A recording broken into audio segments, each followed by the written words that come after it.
और यकीन मानो मैंने इतनी अद्भुत चीज़ें अपनी ज़िंदगी में नहीं देखी हैं, अपनी ज़िंदगी में नहीं देखी, और मुझे नहीं लगता इससे ज़्यादा अद्भुत कुछ होगा।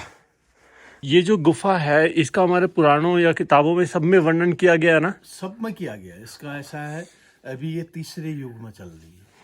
2 युग वालों ने इसको देख लिया है। मतलब जगह अपरंपार है, बिल्कुल परंपार, बिल्कुल विश्व विख्यात। मतलब जो यात्री आते हैं तो हाय हाय करके जाते हैं, कहते हैं हमने अपने जीवन में पहली बार ऐसा देखा है। अच्छा।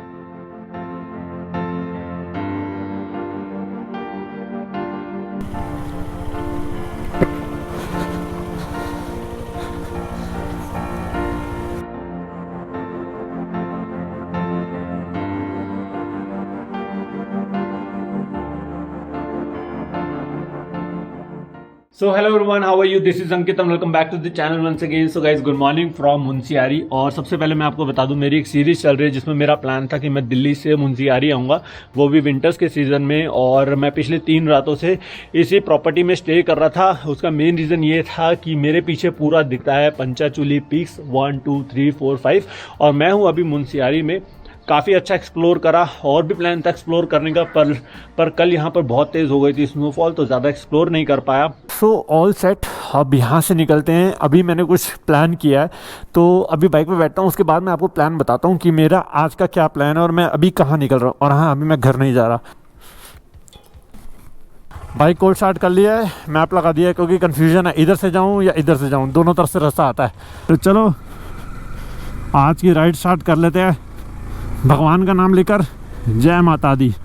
सबसे पहले मैं आपको प्लान बताऊं कि आपको पता ही है इस समय मैं सोलो चल रहा हूं, तो मैं यहाँ से जा रहा हूँ पाताल भुवनेश्वर।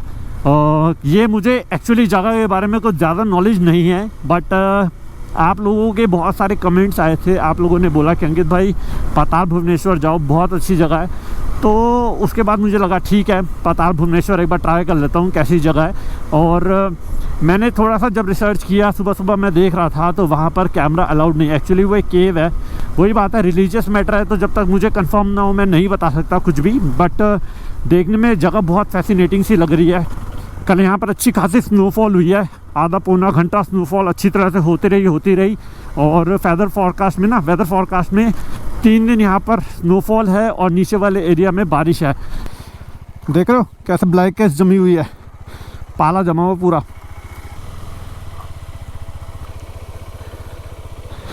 यहाँ पर तिल्लो गिरा था, बहुत बुरी तरह से गिरा था आती बारी।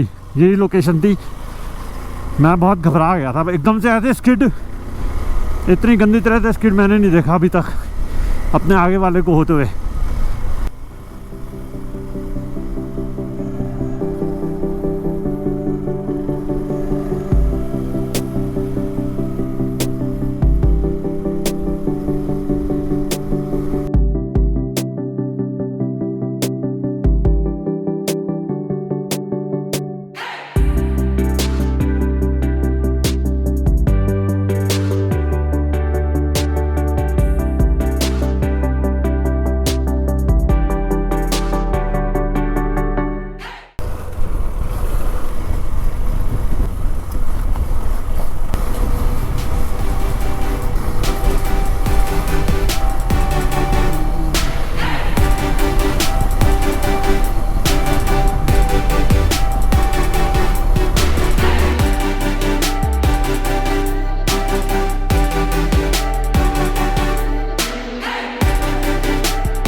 सो फाइनली इस समय पहुंच चुका हूँ थल पे, और जान में जा रही कसम से। रास्ता एक गलत ले लिया था, लगभग 30 किलोमीटर मुझे लगता है मैं फालतू आगे पीछे करके आया हूँ। कोई बंदा नहीं यार, जाती बारी फिर भी कोई बंदे दिख रहे थे, आती बारी तो कोई दिख ही नहीं रहा। तो थल पे एक्चुअली 2 पेट्रोल पंप है, और मेरे को प्रॉब्लम ये था कि बाइक में ज़्यादा पेट्रोल नहीं था। कहीं ऐसी टेरेन में घुस गया जहाँ 40-50 किलोमीटर आगे पीछे हुआ तो फंस जाता। तो अब ये है कि ठीक है, अपने डेस्टिनेशन थल पे पहुंच गया हूँ। और अब यहाँ से जो अपना जो नेक्स्ट स्टॉपेज है पाताल भुवनेश्वर, वो लगभग और 2 घंटे का रास्ता है। तो यहाँ पर पेट्रोल फिर करवाएंगे, भूख भी लगी है, कुछ खा लूँगा और उसके बाद फिर आगे निकलूँगा। सो अभी ऐसे कुछ लोकेशन पे हूँ, अभी 50 किलोमीटर्स और रहता है आज के अपने डेस्टिनेशन पे। टाइम हो चुका है 2:45, बहुत ज़ोर से भूख। भैया ये क्या चीज़ है एक बार बताओगे? ये रायता सर। ये रहता है? हाँ जी। ये कहाँ का रहता है? यहाँ का लोकल? लोकल। ये किस चीज़ का बना हुआ है? दही पड़ती है इसमें, राई पड़ती है। राई और दही? हाँ। अच्छा, पीला रायता तो मैंने पहली बार देखा वैसे। और सही है। और भैया ये क्या है? आलू की सब्जी आलू और पत्ता गोभी। और ये है दाल और रोटी। भैया कितने की प्लेट देते हो ये सब? 80 रुपये सर। 80 रुपये की प्लेट है। तो ये 80 रुपये का प्लेट है। इसको यहाँ फिनिश करते हैं और इसके बाद निकलते हैं यहाँ से क्विकली। सो अभी मैं आपको टाइम बताऊं, अभी टाइम हो रहे हैं 4:30 के आसपास हो रहे हैं और अभी मैं पहुंच चुका हूं पाताल भुवनेश्वर की एंट्री पे। और यहाँ पर ये है एंट्री। अरे ये तो बंद हो गया, ये तो बंद हो गया। ये कैसे शिव जी की जटाएं हैं अंदर, बहुत प्राकृतिक है, बहुत दिखने लायक। अच्छा दिखती है वो? बिल्कुल साक्षात दिखती, जटाएं दिखती हैं ऊपर भी, बिल्कुल। वहाँ से पानी टपक रहा है, आ रहा है, दूध की धाराएं हैं ऊपर। दूध की धाराएं दिखती हैं, आती है? बिल्कुल बिल्कुल, आप देखो कि नेचुरल वाटर सब। रुक जाओ कल। हाँ नहीं, वो तो मैं रुक रहा हूँ, फिर मैं कल आता हूँ 10 बजे, क्योंकि ये देखे बिना, अद्भुत नज़ारा देखे बिना रहा नहीं जाएगा। नहीं जाएगा। हाँ, नहीं, अगर चला गया तो फिर पछतावा वही होगा कि रुकना जरूरी था। पहली बार आए हो आज? हाँ, यहाँ पर पहली बार आया हूँ। रुक जाओ है ना? नहीं, फिर रुक के कल देख के जाएंगे। जी आप कल मिलना यहाँ पर। सो जैसा आपको बताया, अब ये बंद हो चुका है और यहीं से एंट्री है। तो यहीं पर एक ये होटल था जो यहाँ पर मैंने रूम ले लिया है और आज मैं यहीं पर ही स्टे करने वाला हूँ, क्योंकि ये जगह देखे बिना मैं नहीं जा रहा। कल 9, 9:30, 10 बजे खुलेगा एंट्री, तो वो देख के, है ना भैया? कितने बजे खुलेगा? 9 बजे खुलेगा ना। सो सबसे पहले मैं आपको टाइम बताऊं, इस समय टाइम हो रहा है रात के 8:30 हो गए हैं और ऐसी लाइट जल रही है, कितना अच्छा लग रहा है, शांति कितनी है। मैं बाहर का आपको दिखाने के लिए एक चीज़, एक्चुअली जिस होटल में मैं स्टे कर रहा हूँ वहाँ खाना नहीं होता, तो वो देख रहे हो आपको, ये होटल होता है, एक रेस्टोरेंट होता है, तो यहाँ से खाना ईजिली मिल जाता है। तो मेरे लिए मेरे भैया हमारे खाना लेके आ रहे हैं, तो ये खाना आ जाएगा। बस मुझे वेट है, तो इस जगह जाने का वेट है। ये जो अपना केव है यहाँ पर, और सामने मैं आपको बताऊँ तो ऐसी लाइटें टिम टिम हो रही है, इतना खूबसूरत व्यू लग रहा है ना। मुझे पता कैमरा नहीं दिखा पाएगा ऑब्वियसली, रात का अंधेरा कैसे कैप्चर करेगा, बट इतनी शांति और इतना अच्छा लग रहा है, मैं क्या ही बताऊँ आपको। हाँ जी भैया? रूम पे ही? हाँ जी, रूम पे ही। अच्छा ये बताओ कितने की प्लेट आता है, ये भी बता दो। 100 रुपीज़ का प्लेट आता है ना। तो गाइस 100 रुपीज़ का आपको यहाँ पर ये खाना मिल जाता है और चावल भी होते हैं। मेरे को चावल चाहिए नहीं थे, तो ये सब कुछ है। चलो, यहाँ पर मेरी एडिटिंग हो रही है अभी। तो अभी बस मेरी एंट्री हो चुकी है। पाताल भुवनेश्वर का जो गेट है वहाँ से मैं अंदर एंट्री कर चुका हूँ। एक्चुअली मैंने कल भी अटेम्प्ट किया था, कल भी मैं इसी पाथ से ऐसे गया था, और बट अनफॉर्चुनेटली जब मैं 4:30 बजे यहाँ पर पहुँचा था तो वो बंद हो गया था। बट कोई बात नहीं, इसलिए मुझे था कि आज मैं 101% यहाँ पर स्टे करूँगा और ये चीज़ देखूँगा भी और कोशिश करूँगा आपको दिखाऊँ भी। और एक और मैं आपको चीज़ बता दूँ, अंदर है एक्चुअली केव, और केव कहते हैं, अभी मैं दिखाऊंगा कितनी बड़ी बता रहे हैं केव है, कितनी 90 फुट की केव है या क्या है, कितने मीटर की फुट है, वो सारी चीज़ें अभी यहाँ पर लिखी रहेंगी। बट प्रॉब्लम यह है कि अंदर कैमरा अलाउड नहीं होता। जब कैमरा अंदर अलाउड नहीं है तो मैं तो जा सकता हूँ, बट मैं आपको बता सकता हूँ कि मैंने क्या चीज़ देखा है। ऐसा कैमरा अलाउड नहीं होता अंदर। समुद्र तल से 1350 मीटर ऊंचाई पे है, और ये जो गुफा है ना 160 मीटर लंबी है और 90 फीट गहरी है। 90 फीट गहरी का मतलब समझ रहे हो? पौराणिक धर्मानुसार यह मंदिर मुख्य रूप से भगवान शिव का समर्पित है। यहाँ माना जाता है कि इस मंदिर में 33 करोड़ देवी देवताओं का वास है। इस गुफा की ओर जाती हुई पतली सुरंग में अनेक चट्टानों की संरचना एवं नक्काशीदार विभिन्न भगवानों की जटिल छवियों देख सकते हैं। ये भी एक मैजिकल चीज़ है भाई। मैजिकल गलत वर्ड होगा, बट आप समझ लेना। नमस्ते भैया। ओम नमः शिवाय। तो यहाँ पर जो है भैया ये सेवा करते हैं ना भैया? सेवा करते हैं ना आप? अंदर ऑक्सीजन कम है? ऑक्सीजन पूरी मात्रा में मिल रहा है अभी। ऑक्सीजन पूरी मात्रा होती है, कोई प्रॉब्लम नहीं है अंदर। बस वहाँ से बस मतलब जगह अपरंपार है, बिल्कुल परंपार, बिल्कुल विश्व विख्यात। मतलब जो यात्री आते हैं तो हाय हाय करके जाते हैं, कहते हैं हमने अपने जीवन में पहली बार ऐसा देखा है। अच्छा जी। तो अभी मैं पढ़ रहा था पीछे, कहते हैं कि अंदर 33 करोड़ देवी देवताओं का वास है। शिव जी का आप भी कल मुझे बता रहे थे कि जटाओं से बिल्कुल धाराएं निकलती हैं, वो सब दिखता है हमें, जो ऊपर से दूध निकलता है, नीचे पानी बन जाता है, दिखता है हमें वो। बिल्कुल हकीकत देख के आओगे आप। क्या? क्योंकि जब के नेचुरल में ऐसा हुआ, एक बाबा जी ने नीचे खीर बना दी, अच्छा, उस दूध का दुरुपयोग कर दिया, तब से ऊपर से दूध आता है, नीचे पानी बन जाता है, नौला बन गया वहाँ पर। और गंगा जल को लोग जो जानकार होते हैं घर को ले जाते हैं, बहुत पवित्र जल माना जाता है, वो घर में शुद्धिकरण कर देता है। ये एक्चुअली यहाँ पर सेवा करते हैं और ये दिल्ली में रहते हैं, कल यही बता रहे थे शायद, if I am not wrong. और ये यहीं पर ही अब सेवा करते हैं, मतलब फ्री ऑफ कॉस्ट खाना पिलाना, जैसे कोई आता है तो कोई चार्जेस नहीं है, कोई पैसा नहीं लेते। सो यहाँ पर लिखा है मंदिर कमेटी पाताल भुवनेश्वर आपका हार्दिक स्वागत करता है। तो यहाँ से होती है एक्चुअली मंदिर की एंट्री। शिव जटाधराय हर हर भोले नमः शिवाय। सो गाइस, अभी मैं गुफा के प्रवेश द्वार पे हूँ। इनफैक्ट मैं प्रवेश द्वार से अंदर जाके पूरा नीचे होके ऊपर आ चुका हूँ। तो ये है अपना प्रवेश द्वार, अगर आपको दिखेगा। और यकीन मानो, मैंने इतनी अद्भुत चीज़ें अपनी ज़िंदगी में नहीं देखी हैं, अपनी ज़िंदगी में नहीं देखी, और मुझे नहीं लगता इससे ज़्यादा अद्भुत कुछ होगा। हम कहते हैं केदारनाथ अद्भुत है, पता नहीं कितने सदियों पहले वहाँ मंदिर मिल गया हमें इतनी ऊंची चोटियों पे, लेकिन ये जगह, इसका कोई भी कंपैरिजन नहीं है। केदारनाथ, बद्रीनाथ, गंगोत्री धाम, कोई भी धाम लो, हर चीज़ का वर्णन है नीचे। ऐसी ऐसी चीज़ें जो भी मैं आपको बताऊंगा, लेकिन प्रॉब्लम यही है कि कैमरा अंदर अलाउड नहीं है।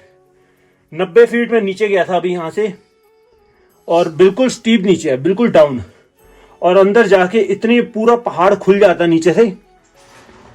और क्या ही बोलूँ यार, मैं तो, मेरे पास शब्द नहीं है। कोई हो आप सर यहीं पर, पंडित जी कैसे, कुछ इसके बारे में बता दीजिए, ताकि किसी को आना हो तो उनको पता लगे क्या चीज़ है ये, क्या शक्ति है ये जो है भगवान शंकर जी का गोपनीय स्थान है, ठीक है। इसका स्कंद पुराण में जिक्र आता है, मानस खंड के स्कंद पुराण में वर्णन है इस जगह का। ये अपने आप में बहुत अद्भुत स्थान है। आपने अभी देखा होगा, पाताल के अंदर सभी देवी देवताओं का एक साथ विराजमान होना, एक साथ दिखना, अपने आप में बहुत बड़ा रहस्य है। आदमी सोच भी नहीं सकता कि ऐसा भी कहीं जमीन के अंदर होगा। बिल्कुल। तो इसका वर्णन आता आपके स्कंद पुराण के मानस खंड में 103 अध्याय में वर्णित है। उसमें पुराण में जिक्र है कि भगवान ब्रह्मा, विष्णु, महेश तीनों एक साथ पाताल के अंदर निवास करते हैं। तो आज आपने उसके प्रत्यक्ष दर्शन किए। ये जो गुफा है, इसका हमारे पुराणों या किताबों में सब में वर्णन किया गया है ना? सब में किया गया। इसका ऐसा है, अभी ये तीसरे युग में चल रही है। 2 युग वालों ने इसको देख लिया है। इसको त्रेता में राजा ऋतुपर्ण ने खोजा था। रामचंद्र जी के 7वें वंशज में पैदा हुए थे, उनको इसका श्रेय मिला। वो राजा ऋतुपर्ण ने जो है, इसी पाताल से वो कैलाश मानसरोवर गए अंदर ही अंदर, और यहीं से वो बद्रीनाथ गए, यहीं से केदारनाथ गए, अंदर ही अंदर सारे रास्ते हैं। लेकिन वो आज के दिन में आप और हम जैसे मनुष्यों के लिए बंद है। मैं देखा वो रास्ता बंद कर रखा है, उन्होंने बताया कि अभी जो है कलयुग के लोगों के लिए बंद है वो। जी, उसका पुराण में जिक्र है कि जिस व्यक्ति के पास दिव्य चक्षु होंगे, अपने शरीर को सूक्ष्म रूप दे करके वो उन कंदराओं या गुफाओं में निवास जा सकता है। लेकिन अब ऐसा आदमी होगा कौन? बात यह है। अभी जब मैंने नीचे देखा कि कहते हैं गणेश जी का जब सर काटा गया था, जब कहा था कि हाथी का सर लगेगा, तो वो सिर का आज भी वहां पर पड़ा हुआ है। और ऊपर से क्या बोलते हैं, विशेष बोलते हैं इसको, जो पानी टपक रहा है उसी लोकेशन पे वो विग्रह है उसका। ऐसा है, देखो इसका जो पौराणिक उल्लेख है, गणेश जी का सिर, यानी पाताल में जो है भगवान शंकर जी का ऑपरेशन थिएटर। आप समझ गए? इसको आप साइंटिफिक रीजन से देखें, आपको वैसा महसूस होगा। आप इसको आध्यात्मिक महात्म्य से देखेंगे, आपको वैसा महसूस होगा। आप इसको किसी भी ज्योग्राफिकल के अंदर आ जाइए, आपको ये वैसा लगेगा। क्योंकि गणेश जी का जो हेयर ट्रांसप्लांट हुआ था वो इसी पाताल के अंदर हुआ था। तो वो जगह है, वो गणेश जी का धड़ है, उसको शंकर जी ने सिर काट दिया था उनका। तो सहस्त्रदल कमल के फूल से ऊपर से अमृत का छिड़काव किया गया उनकी कटी हुई इधर पर। अभी भी हो रहा है वो कमल का फूल से ऊपर ऊपर छिड़काव हो रहा है, उसी लोकेशन पे, चारों तरफ कहीं नहीं हो रहा, सिर्फ उसी जगह पे ही वहां पर वो हो रहा है। अभी भी प्रत्यक्ष है वो। तो उसका बताया गया कि उसकी धड़ पर जो है पूरा अमृत सिंचन होता है। तो यहाँ से क्या हुआ, यहाँ से कैलाश मानसरोवर का मार्ग है अंदर ही अंदर। तो कैलाश से जो है गणेश जी का सिर लाया गया, उसके ऊपर जोड़ा गया उसको। अंदर कई कई जगहें, जैसे कहते हैं कि शिव जी की जटाएं हैं जैसे बना रखी हैं, उनमें से भी पानी उसी जगह पे मतलब है ना, जहाँ पर कोई आकृति बनी होगी, जहाँ कहीं आकृति बनी एक्चुअली में। जी जी जी। तो इसमें वही है, यहाँ से 82 सीढ़ी नीचे उतरना पड़ता है। उसके बाद सर्वप्रथम शेषनाग जी के दर्शन होते हैं और अंदर उनके दांत उन्होंने दिखाए। फिर राजा परिषद का हवन कुंड है, तक्षत और बासुकी नाग हैं, उसके बगल में शेषनाग की रीढ़ की हड्डियां हैं जिनमें आप चल के दौड़ते हैं। हाँ। और आगे गणेश जी हैं सिर कटे हुए, ऊपर से सहस्त्रदल कमल का फूल है। और उनके बगल में हमारे 4 धाम है, स्कंद पुराण में उल्लेख है, केदारनाथ, बद्रीनाथ, अमरनाथ, जगन्नाथपुरी का मार्ग सब है वहाँ से। उससे आगे काल भैरव की जीवा है। उससे आगे जाने के बाद भगवान शंकर जी की झोली है, आसन है, 4 दरवाजे हैं जो अपने अपने कलाओं से युक्त हैं। उससे आगे जाने के बाद विशाल मैदान है, उसके बीच में कल्प वृक्ष है, बगल में कदलीवन का मार्ग है, हनुमान जी की रहने वाली गुफा है। उससे बगल में मार्कंडे ऋषि का आश्रम है, कंदराएं हैं। उससे नीचे जाने के बाद जो है दूध की धारा है और जमीन में ब्रह्मा जी का सिर है। तो ये जो आप गाइस सुन रहे हो, जो पंडित जी हमें बता रहे हैं, ये जो नाम ले रहे हैं ना, ये एक्चुअली मैंने अपनी आंखों से देखा है। जैसे इन्होंने बताया, शेषनाग जी का सर बना हुआ है, पूरा मुंह खुला हुआ पूरा बना हुआ है, पूरा बना हुआ है, हर जगह आकृति पूरी बनी हुई है, नेचुरल बनी हुई है, पूरा शिव जी का शिवलिंग जैसे बना रखा है। और उसी के ऊपर ही आप कहोगे तो वो अपना विशेष हो रहा है। चाहे गणेश जी का ले लो, सर बना हुआ है, उसी के ऊपर पूरे पहाड़ में कहीं नहीं हो रहा, विशेष हो रहा है। अलग अलग जगह मैं बस इतना बोलूँगा आपको कि कभी भी मतलब आप कहीं पर भी ट्रैवल कर रहे हो, मैं आपको 100% रिकमेंड करूंगा कि ये जगह को बिल्कुल भी आपको मिस नहीं करना है। ये ऐसी अद्भुत जगह, मैं जब आ रहा था मुझे बताया गया था कि हाँ अद्भुत जगह है, आप जाओगे तो आपके होश उड़ जाएंगे ऐसी जगह देखकर। लेकिन मैं एक्चुअली बता रहा हूँ, मैं क्या बताऊँ, मैं एक्चुअली बता रहा हूँ, मेरे एक्चुअली होश उड़ गए हैं यहाँ पर। अब मैं क्या बोलूँ आपको, बताना मेरे लिए थोड़ा सा इम्पॉसिबल है इस चीज़ को समझा पाना।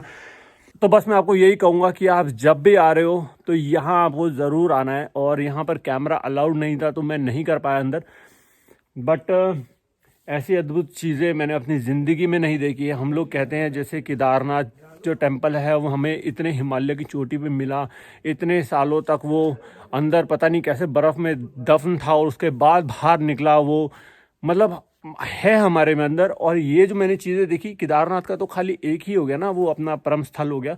अंदर केदारनाथ जी का भी पूरा बना हुआ है, बद्रीनाथ जी का बना हुआ है, पूरे जो धाम है सारे बने हुए हैं, शिवलिंग्स बने हुए हैं, छोटी छोटी आकृति बनी हुई है। और जहाँ विशेष होना है वहाँ बना हुआ है एक वो क्या बना हुआ है पंडित जी, पिकॉक टाइप बना हुआ है, क्या उनका बोलते हैं, हंस। एक हंस भी अंदर बने, एक्चुअली में हंस बने हुए हैं, पूरा उनकी आकृति पूरी बनी हुई है, पहाड़ की आकृति से पूरा बना हुआ है। और कहते हैं कि उनको श्राप मिल गया था क्योंकि उन्होंने अमृत चखने की कोशिश की थी, तो वो आकृति बनी हुई है अंदर। मेरे होश उड़ गया है, मैं आपको बता नहीं सकता, मेरे होश उड़ चुके हैं इस समय कि ऐसी ऐसी चीज़ें हैं हमारे को देखने के लिए जो अनबिलीवेबल है। और ये आज की नहीं है, ये इतनी सदियों पुरानी है, इतनी सदियों पुरानी है जितना आप लोग और मैं इमेजिन भी नहीं कर सकते, इतनी सदियों पुरानी चीज़ें हैं ये। सो गाइस, मैं वापस आ चुका हूँ अपने रूम में और अभी आप देख रहे हो मैंने राइडिंग गियर्स पहने हैं। इसका क्या मतलब है? इसका ये मतलब है कि मैं अपने नेक्स्ट डेस्टिनेशन के लिए निकल रहा हूँ। बट सीन ऐसा है कि मैं व्लॉग ये वाला जो है यहीं पर ही एंड कर रहा हूँ, क्योंकि फिर व्लॉग ऑब्वियसली बहुत बड़ा हो जाएगा, क्योंकि यहाँ से कहाँ जा रहा हूँ वो भी दिखाना। तो मैं सोच रहा हूँ कि ये वाली जो आपको मैंने दिखाया पाताल भुवनेश्वर, इसको डेडिकेटेड व्लॉग रहूँ। और अभी मैं जिस होटल में, भैया क्या नाम है आपके होटल का? होटल शिवम। होटल शिवम है ना, तो सही है बिल्कुल। आप अगर आते हो, अगर स्टे करते हो, क्योंकि 4:30 बजे बंद हो जाता है ये भी टेम्पल, और अगर आप स्टे करते हो तो आपको यहाँ पर खाने पीने की भी कोई दिक्कत नहीं, आसपास सब कुछ है ना भैया, सब कुछ हो जाता है ना यहाँ पर, बिल्कुल व्यवस्था हो जाती है। तो सारी व्यवस्था हो जाती है, आपको कोई दिक्कत की बात नहीं है, खाना भी मिल जाता है ना, रात और दिन का भी कोई दिक्कत नहीं है। तो आज का ब्लॉग मुझे लगता है यही मुझे एंड कर देना चाहिए। अब नेक्स्ट कहाँ जा रहा हूँ वो आपको ऑब्वियसली नेक्स्ट ब्लॉग में पता लगेगा। तो चलो गाइस, जब मैं मिलता हूँ आपसे नेक्स्ट ब्लॉग में। Till then ride hard, ride safe. This is me dream Cheda signing off from Patal Bhuvaneshwar. 100% recommended जगह। जय हो शंकरा। Bye bye.